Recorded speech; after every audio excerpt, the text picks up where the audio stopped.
चिन्योत में मादनी ज़खायर के गैर कानूनी ठेके देने का केस है। नैब ने गिरफ्तार वजीर जंगलात पंजाब सब्तैन खान से तफ्तीश कर दी है। नैब की 3 रुकनी तहकीकाती टीम ने सब्तैन खान से ठेके देने से मुतालिक सवालात किए हैं। इसी पर हम बात करेंगे मियां शाहिद नदीम से।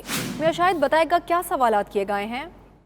जी, हमारे जराये का कहना है कि नैब की 3 रुकनी ज्वाइंट इन्वेस्टिगेशन टीम ने सब्तैन खान से ठेके देने के हवाले से सवालात किए। इनका कहना है कि RPL नामी कंपनी माजी में खानकुनी के तजर्बा की हामिल ना थी, फिर भी ठेका क्यों दिया गया, ठेका देते वक्त बिडिंग के मराइल में किसी दूसरी कंपनी को शामिल क्यों नहीं किया गया, HECP को मनसूबा की तफसीलात क्यों फराहम न की गई, ठेकों के लिए बाकायदा टेक्निकल कमेटी तश्कील दी गई थी। ये सब्तैन खान का कहना था।